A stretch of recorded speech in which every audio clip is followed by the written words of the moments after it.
Muy buenos días, aquí estamos iniciando una nueva emisión de Ecos de la Memoria en la programación de Ecos 1360 Radio. El espacio para recordar con personajes algunos de los momentos, de las situaciones que han formado parte de la historia reciente de nuestra ciudad de Pereira. José Daniel Trujillo es nuestro contertulio de todos los martes. Muy buen día.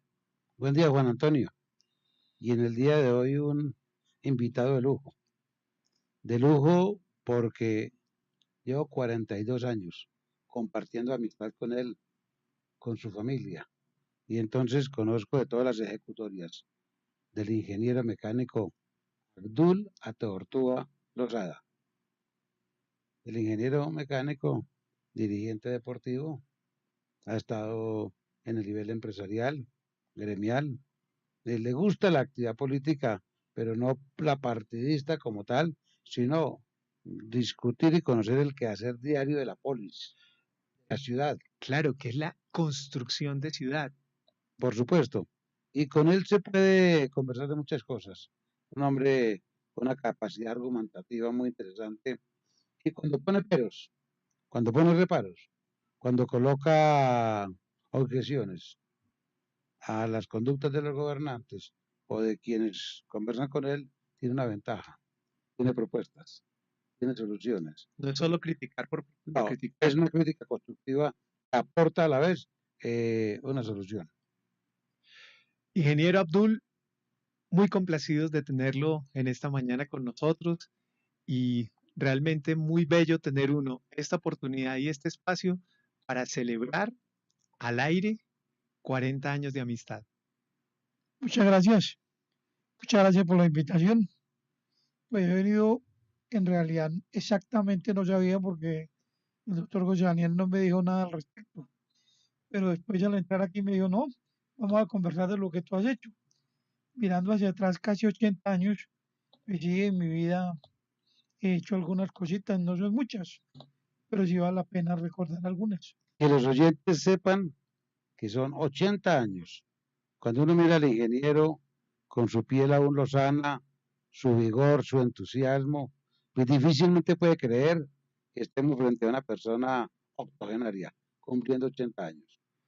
Bueno, esas cosas de las que usted piensa ahora que hay para compartir y para contar, ¿cuáles son de esas que se siente más orgulloso? Bueno, yo creo que desde muy niño mi padre enseñó que era necesario trabajar. Entonces yo recuerdo muy bien que fui mensajero en un almacén que vendía vestidos en mis épocas de vacaciones del colegio.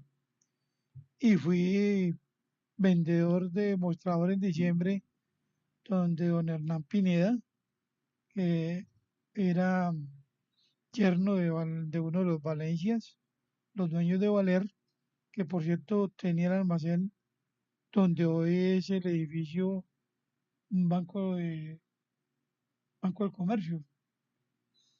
Y trabajé de esa época. Banco del Comercio que hoy es Banco de Bogotá, ahí en la carrera octava, Ahí está el Banco de Bogotá, entre pero el 18 y edificio se llama 19. edificio Banco del Banco Comercio. del Correcto. Comercio, sí señor. Entonces toda la vida yo recuerdo que ha sido un trabajar. Entonces es muy importante hoy en día que se piensa mucho es en repartir la riqueza. Y se oye mucho de mis derechos, mis derechos, mis derechos, pero nadie habla de los deberes, nadie habla de la construcción de la riqueza, porque es necesario construir la riqueza para poder repartirla. Ingeniero, déjeme contarle a nuestros oyentes que usted fue estudiante del Instituto Técnico Superior y después se hizo ingeniero mecánico.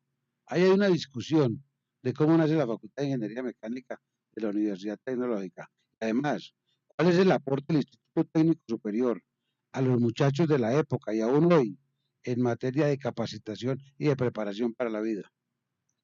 Bueno, en la antigüedad, ustedes muy bien lo saben, existían eran los colegios públicos, privados eran muy pocos, eran que los había. Yo estudié en la Escuela Santander, mi primaria en Pereira, ¿Ubicada dónde? donde hoy en día están las instalaciones del Estado en la calle 14 con carrera quinta. Donde Era está ahora la unidad permanente Sí, de vida. Se entraba por la 14, pero eso tenía salida por la sexta entre 14 y 15. Escuela Santander. Escuela Santander es una muy amplia y muy buenos profesores, mis recuerdos son muy gratos. Y mi mamá me registró a estudiar bachillerato, donde lo realicé en 2 etapas. Quiere decir que inicié, me retiré y gracias a Dios pude volver y terminarla. Eh, en esa época hay que hacerle un reconocimiento al Club Rotario, quien ha hecho muchos oficios en pro de la ciudad. Ellos fueron los que alguna vez por allá en los años 30 y pico pensaron que era necesario tener una escuela de artes y oficios, que era como se llamaban en la época. Y entonces se generó la escuela de artes y oficios en la calle 21 con carrera 13, donde existió mucho tiempo antes de pasar hacia la Julita, donde hoy en día están. Y no fue fácil llenar la escuela de artes y oficios con muchachos de la época, era aprender un oficio. Hay que reconocer que lo primero que uno aprendía en el Instituto Técnico Superior donde yo estudié, que se generó después de la Escuela de Artes y Oficios, había que barrer el taller, había que asear el sitio. Escúcheme que eso es uno de los aspectos que más destacan de la cultura de los japoneses, que ellos mismos hacen el aseo de sus sitios de estudio, de sus salones de clase, de los baños, que es un elemento que les genera una conexión directa con el sitio en donde están en el proceso de formación, o sea, la disciplina, el aseo es parte de ese mismo proceso de formación. Sí, eso del orden, el aseo, la higiene, la organización, La era disciplina, muy importante para nosotros. Y eso me hace acordar que usted en Alemania, para que le den un CAP, un certificado de aptitud profesional, de que usted sabe hacer su sitio de trabajo, dura más de 6 meses. Para que en Alemania usted le digan CAP en aseo, en la profesión en que usted está. Los alemanes y los japoneses son de los más adelantados en eso. Volviendo a la historia entonces de la Escuela de Artes y Oficios, el Rotario creó eso y se principió el desarrollo, primero, segundo y tercer año, que era lo que se podía enseñar en esa época. Esa Escuela de Artes y Oficios se convirtió en un instituto industrial. Y ese instituto ¿usted industrial, recuerda en ese momento cuáles eran las artes y oficios que se enseñaban sí, allí en el marco del Parque La Herrera? y lo más importante era la carpintería. Carpintería, Me acuerdo mucho de un profesor, don Juan, de aquí de Santa Rosa, un hombre que se ponía el overol, pero luego se ponía la corbata. El segundo era la metalistería, trabajar los metales, los la metales. soldadura, el trabajar las láminas, la chapistería y la electricidad y la mecánica industrial y la fundición. Todas no iniciaron al tiempo. La primera, como digo, fue la banistería. Con el tiempo llegaron la mecánica industrial que requería equipos más complicados y la fundición que requería inclusive un pequeño o gran cubilote para poder hacer las prácticas. Porque ahí en una escuela industrial, un instituto industrial, pues se aprende con la norma de que hay que aprender haciendo. Se aprende lo que se hace, no lo que se estudia. Ahora, ese instituto industrial, entonces que se convirtió luego en el Instituto Técnico Superior, pues los mismos señores del Club Rotario, si me puedo meter en el tema, es algo que posiblemente entre en discusión, pero está en los anales de la historia. Ellos mismos en el Club Rotario dijeron, bueno, y estos muchachos cuando se gradúen en una profesión, ¿qué van a hacer después? Pues saben hacer carpintería o algo, pero algunos de pronto pueden subir. Entonces hay que fundar un instituto que sea como superior donde estos muchachos sigan estudiando. Y allí nació, no la universidad, pero sí la idea de la universidad. Fue el mismo Club Rotario y empezaron a tener la idea del Club Rotario. Y yo recuerdo muy bien que los rectores del Instituto Técnico Superior eran rectores a honores de la futura Universidad Tecnológica de Pereira y íbamos allá con machete a rodar y pusimos la placa que hacía honor a la fundación. Por cierto, recuerdo muy bien que quedaba un día donde el edificio de la tecnológica tiene una parte semicircular, hay unas escaleras y ahí quedan los baños. Hoy en día, en el edificio más viejo de la tecnológica, ahí fundamos la primera placa. Al lado de esa pequeña como eh, plazoleta que se llama Jorge Roa Martínez Sí, dentro de la claro, estructura del edificio. Mire, José Daniel, tan interesante lo que menciona el ingeniero. Em, Tal vez en los años más recientes es que se oye hablar de ciclos propedéuticos, de los procesos de formación a través de la complementariedad. Y mire que estamos hablando de cómo hace 60 años o 70 esas personas, el Club Rotario, quienes tenían bajo su responsabilidad a la ciudad, ya estaban viendo la importancia de una escuela de artes y oficios, después de un nivel superior que sería el Instituto Técnico Superior para ir pulir y ir mejorando ese proceso, y después ya con la mirada de lo que debería ser una facultad de ingeniería mecánica. Sí, a mí me parece válido el argumento del ingeniero Tortuga, que esa escuela de oficios convertida en instituto es el embrión que lleva a los dirigentes de la época, seguramente orientados por el Club Rotario o bajo el entusiasmo de los miembros del Club Rotario de la época, para decir, pues todavía podemos avanzar más en la educación y genera la idea que después se va a llamar Universidad Tecnológica de Pereira o UTP como la conocemos en el argot cotidiano. Instituto Técnico Superior.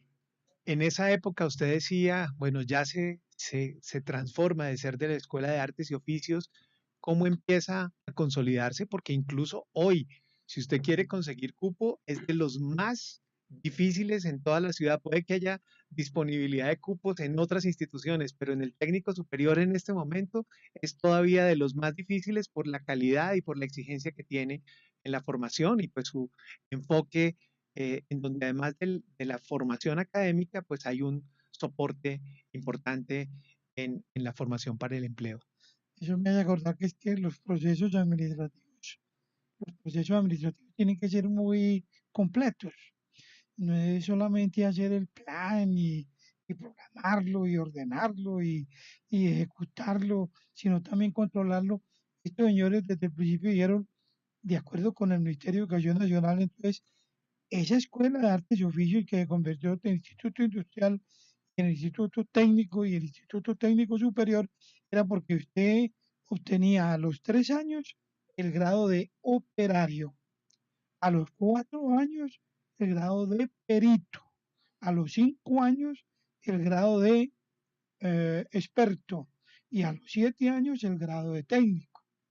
Entonces era gradual como debe ser la educación, por si usted le interrumpe o no quiere seguir, usted tenga aprendido algo y tenga un certificado que le permita salir a hacer ciertas funciones. De eso me acuerdo una anécdota. La tecnológica principió a funcionar en el antiguo edificio de donde fue primero La Salle en Pereira, que hoy queda un edificio que no recuerdo ahora el nombre, frente a la gobernación. No recuerdo el nombre de ese edificio que queda Donde allí. está Fiducentro, Donde está el edificio Centro, ese era de la Salle, La correcto. Salle, que había un hueco grande abajo como una cañada, había una gran cancha de fútbol. Goya, Ese. esa era que Sí. después fue cubierta y bueno, lo que sabemos hasta las obras que Entonces, allí arrancó la tecnológica de día y ahí era el dormitorio de los del técnico de noche, para los internos. Ah, tenía interno de técnico. Claro, yo recuerdo muy bien que nosotros en esa época sabíamos manejar la regla T, las escuadras, la regla de cálculo y teníamos algunos avances en lo que era resistencia a materiales y diseño, etcétera.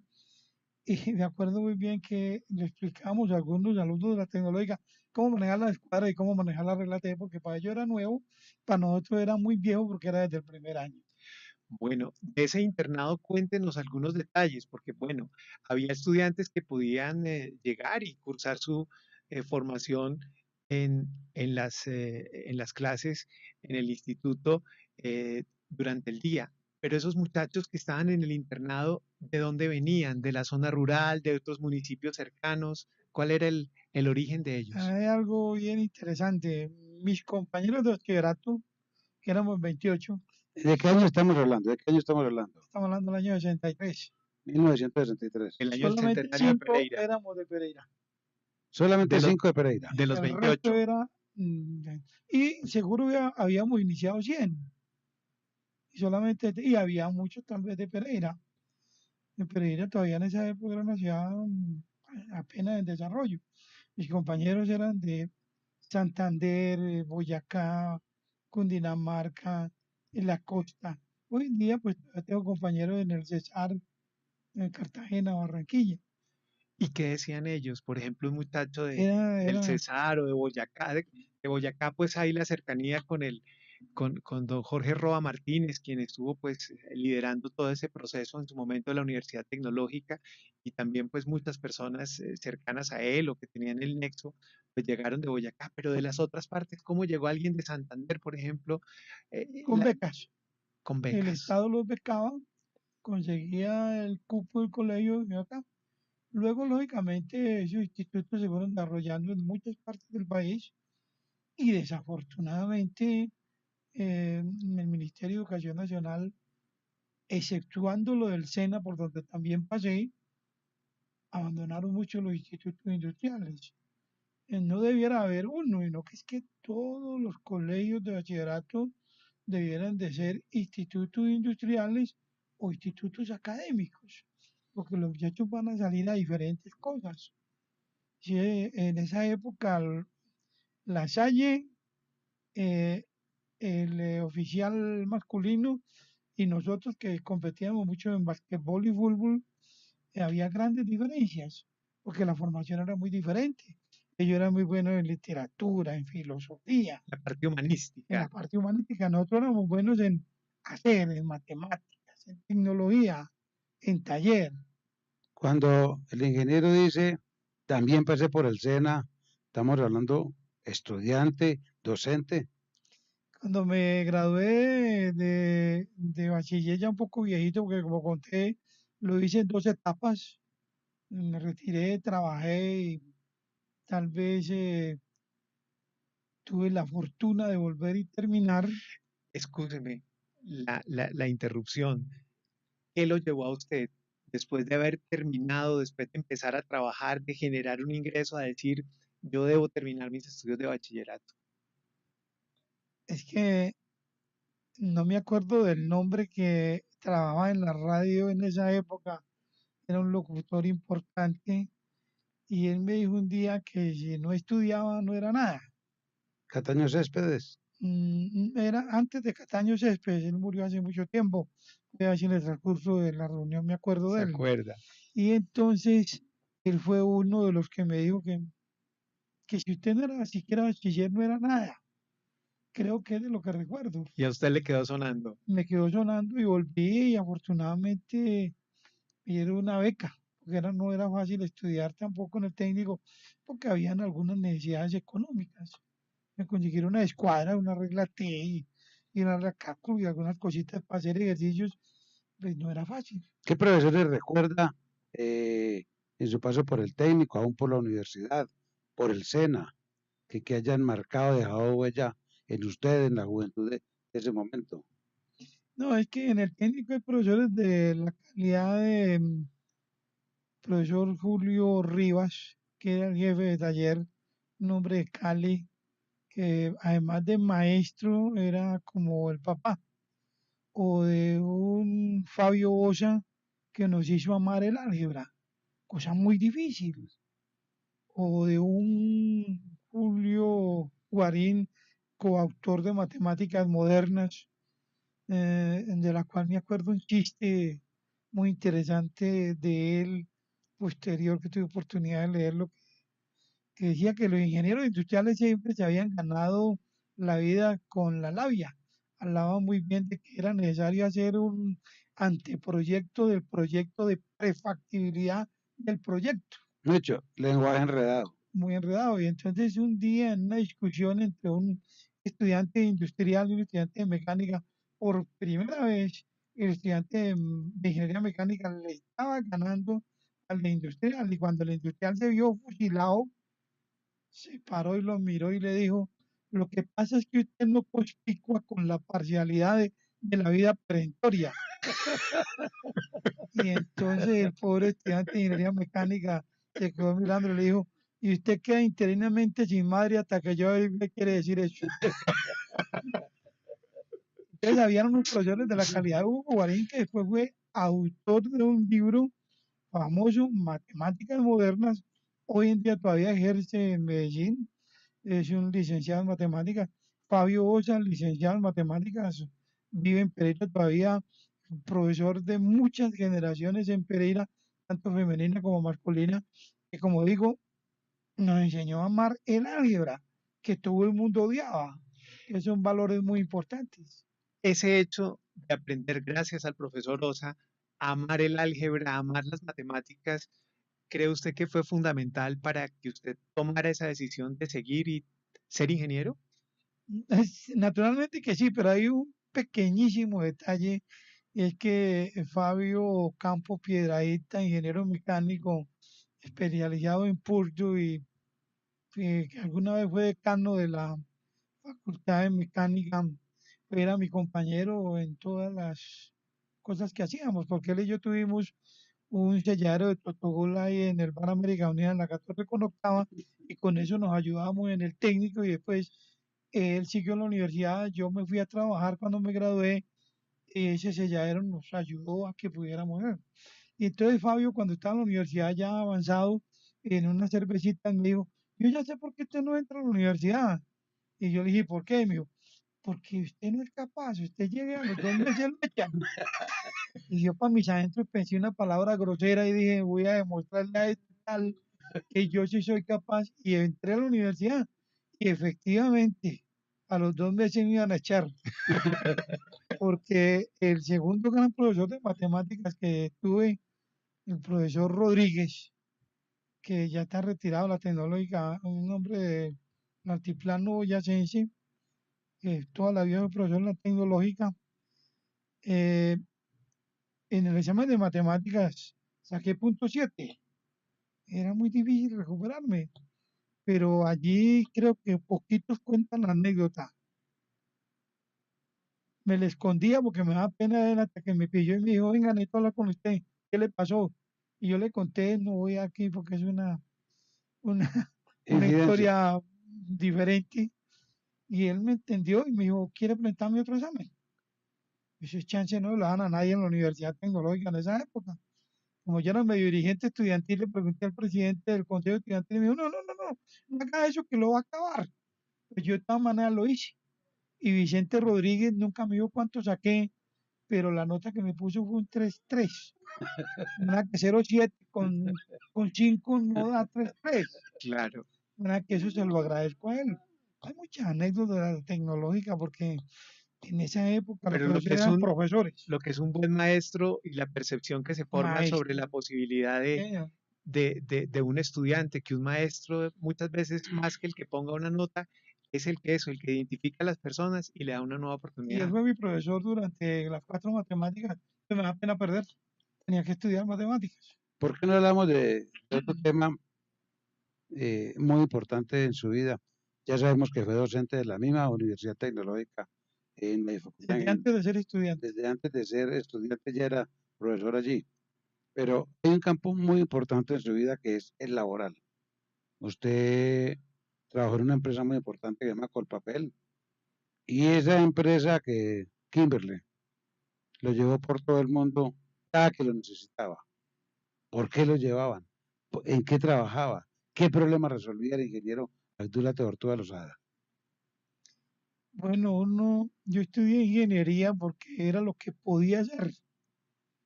Posiblemente hubiera estudiado otra ingeniería, pero cuando revisé lo que podía, eléctrica, industrial, mecánica, me quedé con mecánica. Pero yo era más un organizador, tanto que en el SENA terminé siendo asesor de empresas, y entonces en La Rosa o en el mismo Colpapel íbamos y veíamos un área de producción y hacíamos un plancito para cambiar y el SENA asesoraba en eso y logramos unas cosas muy importantes en las antiguas empresas como La Rosa, el mismo Colpapel. Pero yo recuerdo que cuando me gradué en ingeniería, pues tuve la oportunidad de trabajar en Paños Hombres. Era muy importante ser ingeniero de planta en Paños Hombres porque las empresas importantes eran La Rosa, Hilos Cadena, Bavaria y Hombres. Y entonces Carlos Arturo Ángel, que me dio la oportunidad de ser ingeniero de planta de Paños Hombres, siendo yo muy bisoño, pero tenía alguna experiencia por mi paso en el SENA y di unas vueltas por Tumaco, posteriormente en Madera y Chapa de Nariño, en Warner Lambert, Park Davis, Chilco Laboratorios, Chicles Hadas en Cali, en Papeles Nacionales y terminé en Colpapel, Colombiano Universal de Papeles, porque al retirarme de Papeles Nacionales hice algunas otras actividades que no correspondían con mi ingeniería y decidí irme para Venezuela. Murió mi madre y bajó Fernando Cruz Mesa, el gerente Muy número recordado, uno que yo conozco, Mexicano. sí. mexicano, que vino a cerrar esa empresa y lo que dijo fue no la cierro y de 5 toneladas la dejó produciendo 180 toneladas en Cali, con Jamundí para ser más exacto. Entonces Fernando, que era compañero mío en Cámara Junior, una Cámara Junior muy poderosa que había, nos íbamos en el Cruz Rialto y ahí el bobito era yo, porque los demás eran muy pesados. Estaba Fernando Cruz Mesa, estaba Rodrigo Campo, que alguna vez fue alcalde, Rodrigo Campo Osa. escucha, y como digo, yo era el bobito. Y bajó Fernando al velorio de mi madre y me dijo, yo necesito que me ayudes en Colpapel. Yo le dije que sí, que bueno que iba, pero a mí me da miedo trabajar con Jaime Cortés. Cortés, el hijo de un maestro que me había llegado a Colpapel y había estado en Europa estudiando de eso y era muy rígido, un ingeniero químico muy interesante que hoy en día vive, a la cual Pereira le debe mucho y posiblemente no le ha reconocido. Yo no quise ir, pero Jaime me llamó como a los 15 días y fui. También me demoré como otros 8 días, pero fui. Me ofreció lo que me iba a ofrecer. Yo le puse 2 o 3 condiciones, él dijo que sí. Y las condiciones eran para que me dijera que no. Y fui para quedarme 1 o 2 años. Me quedé muchos años. Porque eso fue en el 82 y yo me retiré en el 6, 2006. 2006. en el 2006. Y Fernando me ofreció ser superintendente de conversión. Ahí se producía papel higiénico, servilletas, toallas femeninas. Y me dediqué mucho a las toallas femeninas.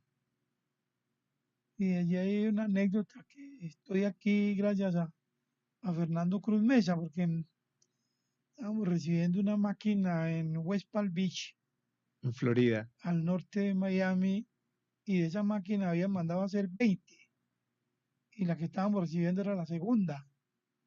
Y un mecánico muy importante en Pereira, un hombre joven que era atleta, Diego Tamayo, me dijo una noche en el hotel, ingeniero, usted ya vio que esa máquina no sirve. Y dije, ¿cómo no va a servir? Diseñada por los gringos, ya compraron 20, han entregado una, está loco. Y mañana le muestro. Y bueno, al otro día yo esperé, miré, observé muy bien. El funcionamiento de la máquina. Una máquina de 700, de 350 toallas por minuto, yo no las veía pasar. Esa misma máquina, un ingeniero pereirano, Edgar Arceniegas, con el tiempo la convirtió a 700 toallas por minuto Que en la duplicó la capacidad de producción. ingeniería pereirana. Ajá. Entonces, eh, me mostró, Diego, me dijo, ingeniero, ¿ya vio por qué no sirve? Y le dije, no. Me dijo, venga, mire, yo no veo nada. Y un momentico, saquemos una tira de 300 o más toallas y me mostró el problema. Y yo vi que él tenía razón. Así no lo va a hacer recibir calidad. Entonces redacté un tele de la época, no había internet ni nada. Y me dijo, dije, que yo no recibía la máquina por esta razón. Y la copia era mucho más larga que el tele. ¿A quién había que mandarle El reporte. el reporte?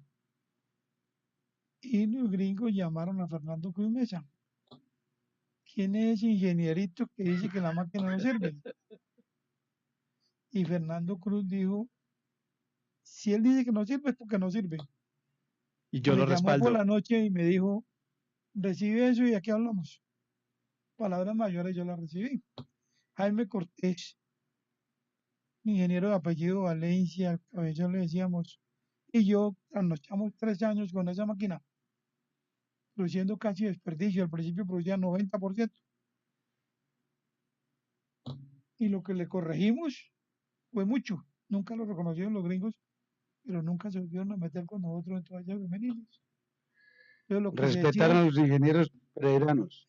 a un mecánico que fue el que observó, sí, era un mecánico que había trabajado con Colpapel antes de ser Colpapel Mm. y que había sido entrenado en laboratorios JGB donde se producían las toallas antes de producirlas en Pereira. Bueno, qué maravilla de anécdota. Vamos a un corte comercial. Podemos decir que con el patrocinio de Totogol. Y volvemos a la segunda parte con Abdul Atortúa a hablar sobre ese componente deportivo que ha sido también tan importante en su vida y también otros aspectos de su vida personal que le vamos a pedir que nos comparta en esta mañana. Estamos en Ecos de la Memoria, aquí en Ecos 1360 Radio.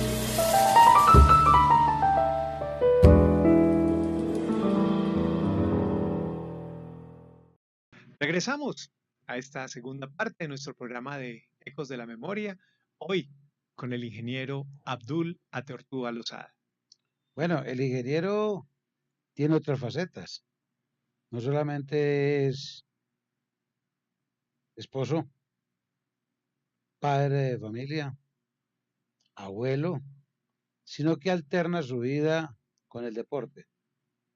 Ha sido un enamorado del fútbol, ha sido una persona que familiarmente, con su distinguida esposa, doña Alba Lucía Cataño, y sus hijos, Fernando y Abdul Jr., han estado promocionando y promocionaron escuelas de fútbol.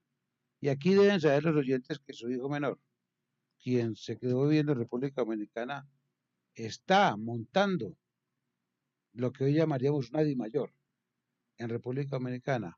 Afición que le viene por el carácter gremial y organizativo del padre y la afición familiar por el fútbol. ¿Por qué no hablamos un poco de las escuelas de fútbol que ustedes en su momento crearon y cultivaron? Esos muchachos que ustedes encontraban tenían madera para ser futbolista y también un poco de las frustraciones que produce ser dirigente deportivo. Sí, claro, pero déjeme aclarar dos cositas. Fernando Cruz Mesa, que un gerente que yo he conocido en mi vida, nunca me contó una anécdota a que me referí. La conocí por terceras personas porque era muy distinto. Fernando era un gerente como deben ser los gerentes, un líder. Los gerentes no deben de hacer nada, simplemente liderar, tomar decisiones. Y transmitirle el entusiasmo al equipo. Cuando ese es el líder, se le sigue, siempre se sigue al líder. Pero eso es lo que no hacen los gerentes, ¿sabes? Los vuelven muy tecnócratas.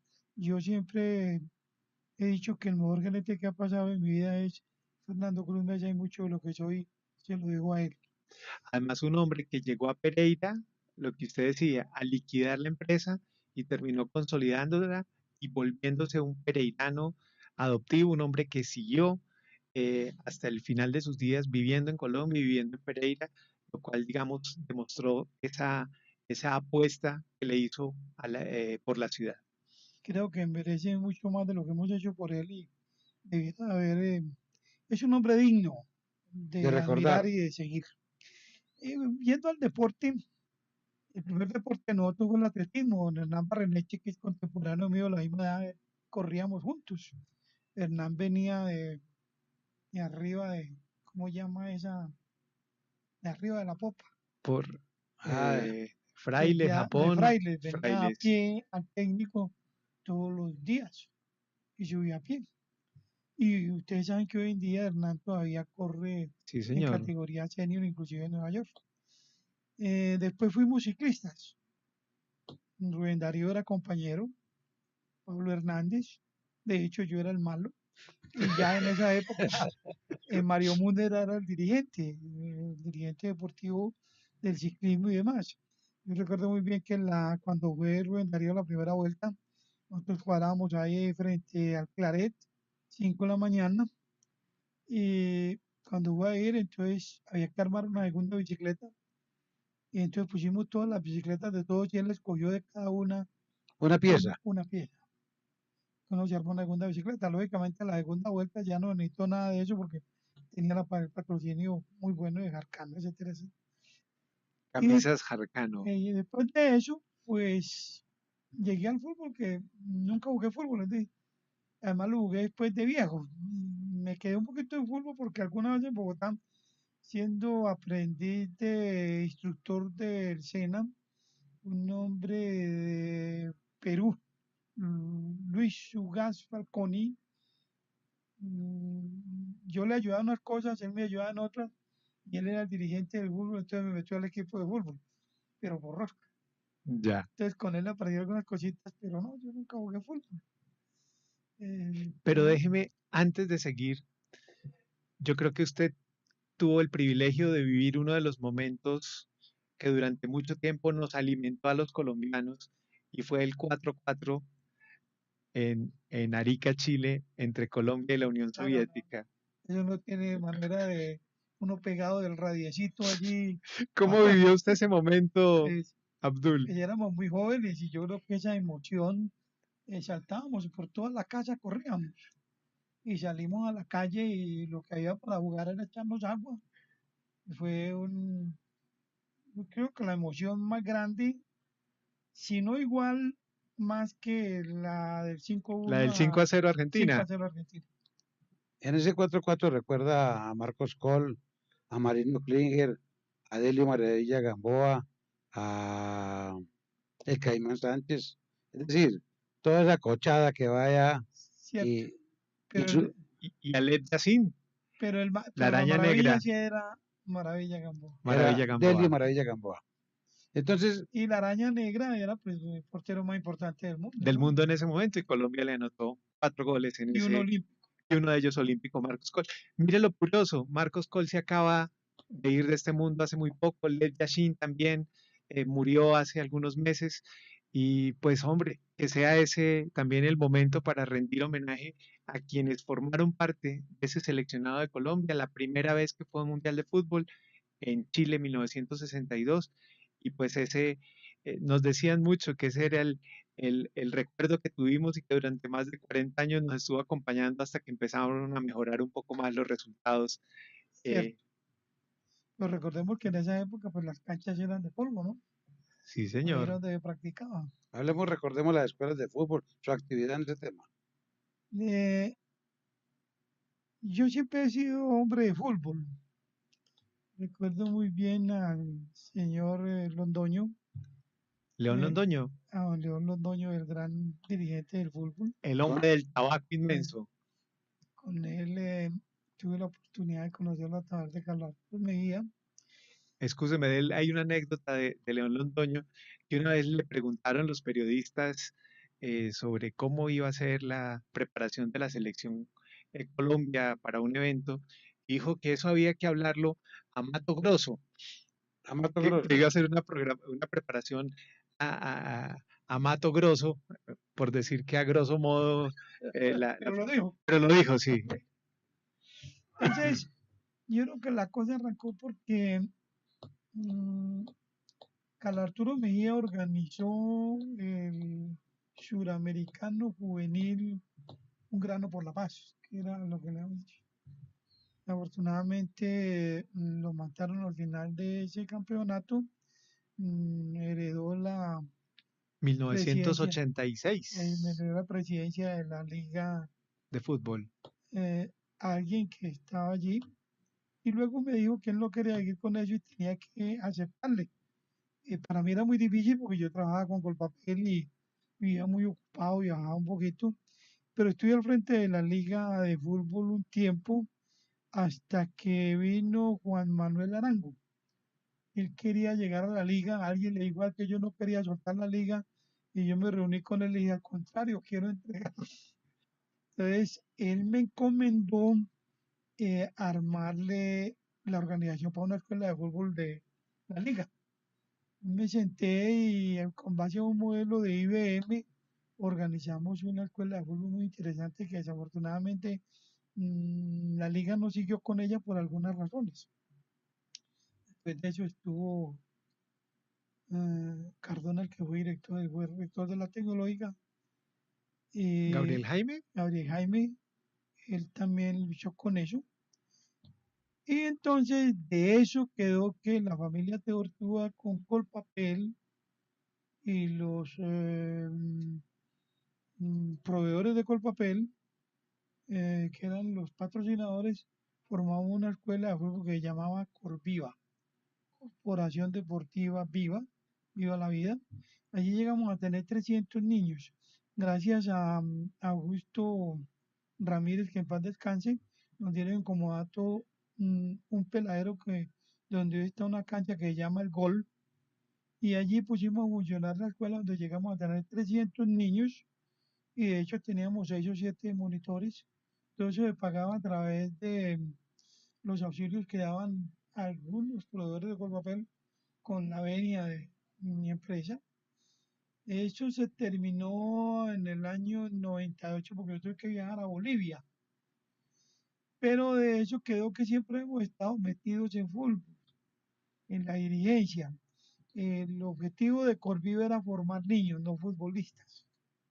Entonces el fútbol era la excusa. Es la excusa, pero porque es que el fútbol tiene una situación económica un poco difícil. En mi concepto, usted coge un niño de menor de alrededor de los 4, 6, 7 años y le vale $1. Pero cuando el niño va creciendo, vale $2, vale $6, vale $50, vale $100, y un muchacho de 13, 15 años ya no es de $1, es de $15. Es decir, el uno valía el 1%, ahora vale el 15% de lo que valga el paquete.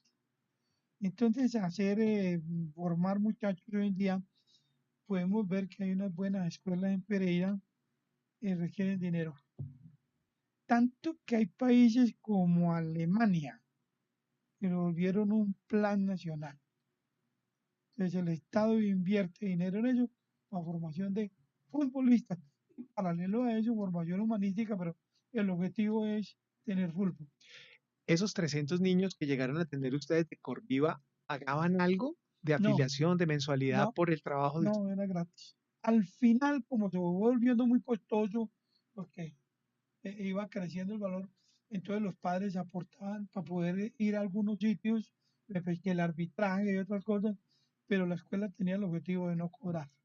Era no fácil, nos quebrábamos de una manera muy sencilla. Hoy en día, muchachitos, yo tengo los nietos y no valen menos de 70.000 al mes. Bueno, ¿y de dónde eran? ¿Cuál era el origen de estos 300 niños que estaban participando en la escuela? Favorecidas, porque pues las otras niños tienen acceso a sus escuelas y como ya había Salesiano, Calazán, La Salle, y tienen sus clubes y tal cosa.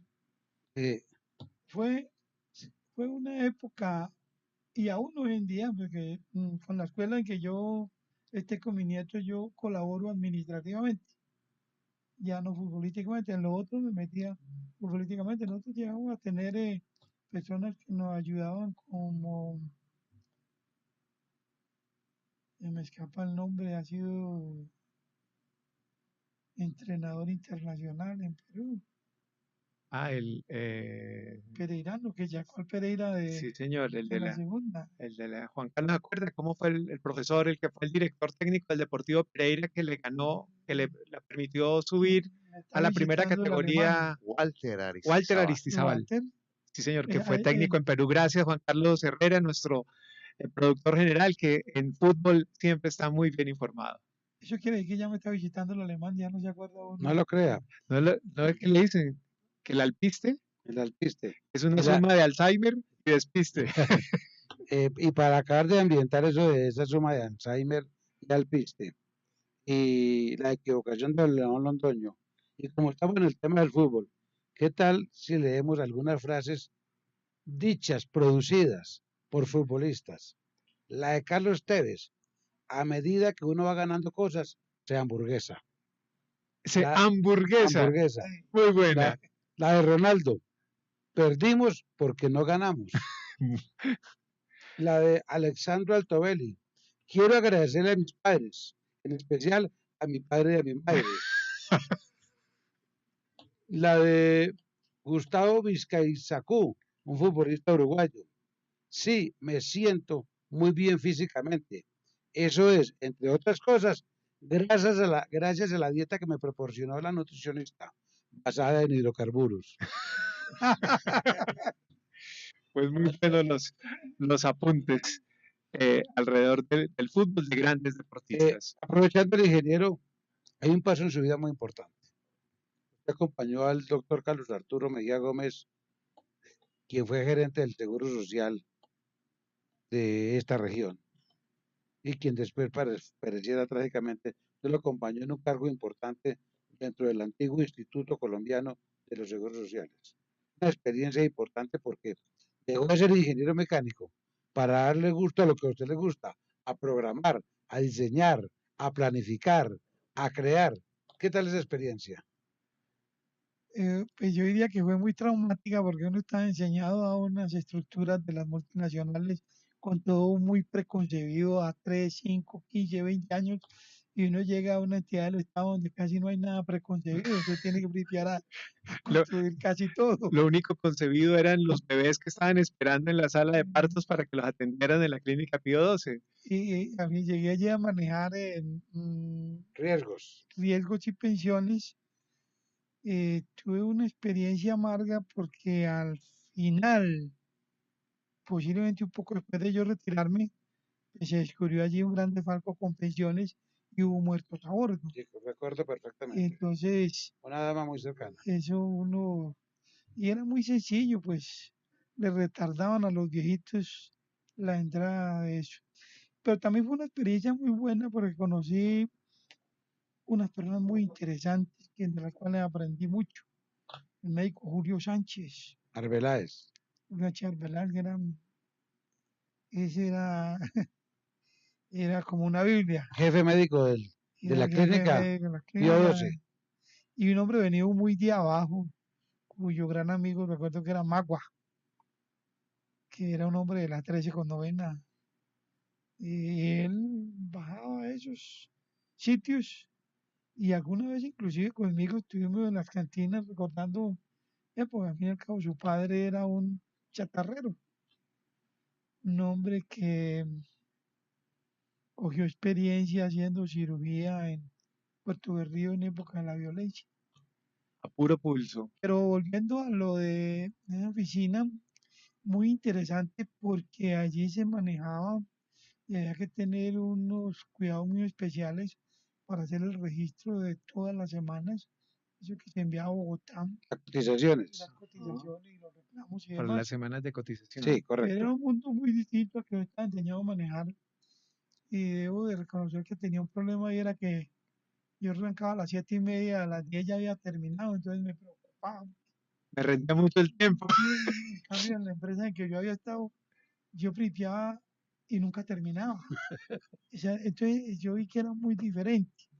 Y duré muy poco, pero fue una gran experiencia. Eh, allí llegué por accidente, porque yo había tenido una dificultad en mi empleo, porque como siempre no era fácil conmigo, un gerente que no coincidía con mis puntos de vista, arreglábamos muy mal. Entonces yo me digo, si usted revisa mi hoja de vida, son muchas las empresas. Que llegué al papel donde me asentaron y me dejaron mucho tiempo. Bueno, déjeme le pregunto yo una cosa. ¿Qué hubiera sido de su vida si hace 30 años hubiera habido computadores personales? Es una pregunta difícil porque es que yo recuerdo que uno en la tecnológica sacaba con la regla de cálculo hasta 7 decimales. No lo hacía yo, pero lo hacían los compañeros que eran hábiles en eso. Pero respecto a computación, déjenme contarle un cuento. En el año 86, Colpapel me pidió que yo hiciera unos oficios especiales. Eh, Perdón, en el año 80, en el año 88. 88. Entonces yo no estaba preparado para eso. Entonces, cuéntame estudiar, fue muy difícil. Y después armé una base de datos para llevar la manual, era muy complicado. En esa época no existía nada de lo actual. Entonces, había un programita inicial que llamaba Lotus, que luego Excel compró. Y yo principié con eso y eso rebotaba. Pero resulta que la anécdota es que yo hacía el, em,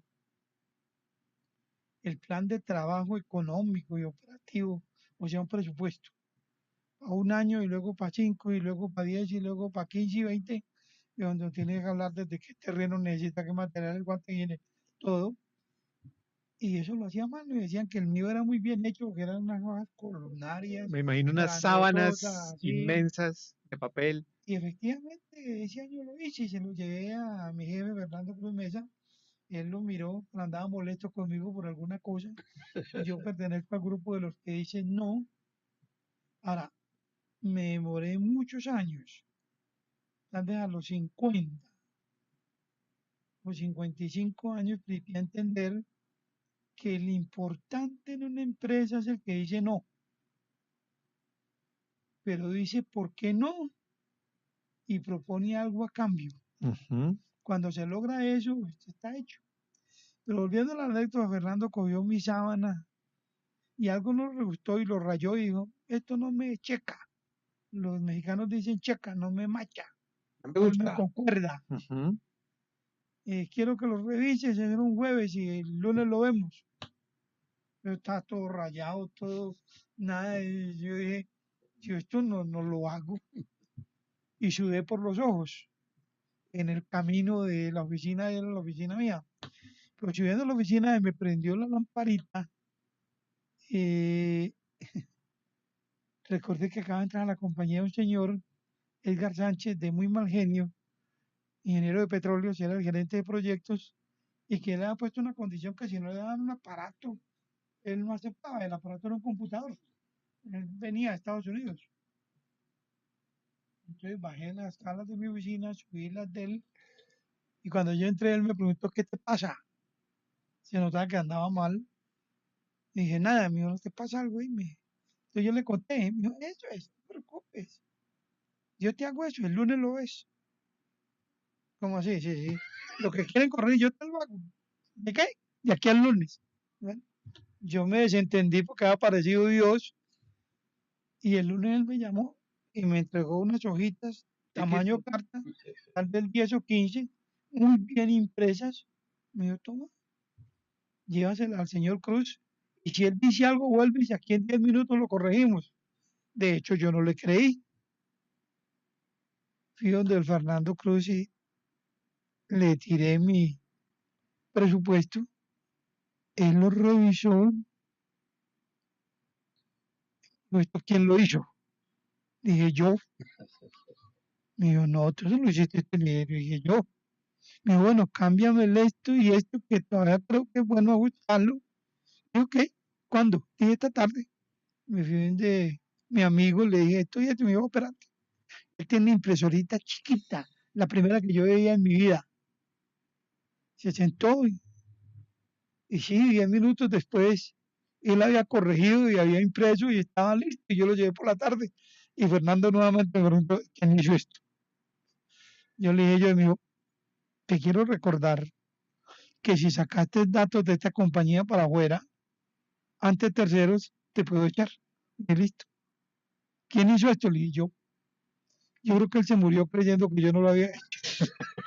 Pero entonces la anécdota es que ahí aprendí de computadores, porque él me dijo, ¿usted no sabe computadores? Le dije, no. Y ese hombre cae y me da una pela. Para él no era normal que un ingeniero mecánico no supiera eso. Y nos sentamos a estudiar. Entonces le cogí serias ventajas a los de mi generación, Claro. entre ellos el que tenía al frente. que una vez en su oficina le dije, usted no usa computadores, me dijo, ¿eso para qué? Yo soy de los que tiene 3 computadores, el doctor José Daniel Trujillo. Fíjese. Yo creo que nos va a tocar volver a comprometer Sí. al ingeniero Abdul, primero porque es un conversador excelente, pero segundo porque hay todavía mucha historia de dónde cortar acerca de su vida, acerca de Pereira, acerca del centenario que le tocó vivir como líder deportivo, como dirigente empresarial, como hombre de familia. Yo creo que hay mucho todavía para seguir conversando con él. Estoy de acuerdo. Creo que le va a tocar, a pesar de que está convaleciente y ha venido con mucho cariño y subido tantas gradas, pero aquí está. Creo que queda programado el ingeniero Abdullah Tortuga Lozada a una próximo programa. Exactamente. Ingeniero, gracias por haber estado con nosotros, por haber compartido estas anécdotas, por haber disfrutado de esta charla que es el propósito fundamental de nosotros con Ecos de la Memoria. Una tertulia donde recordemos lo que han sido los personajes y nuestras historias de ciudad. Muchas gracias. Entonces nos veremos en una próxima ocasión para que podamos compartir con ustedes de pronto algunas cosas que me ha tocado vivir con José Daniel Trujillo. Sí, señor. Y realmente maravilloso. Una persona que con 80 años tiene esa capacidad, esta memoria, el recuerdo de todos los nombres. Solo se le faltó uno, el de Walter Aristizábal, que nos recordó. El más cercano. Sí, señor, nuestro productor general, Juan Carlos Herrera. A ustedes gracias. Volveremos en una semana con Ecos de la Memoria, aquí en Ecos 1360 Radio.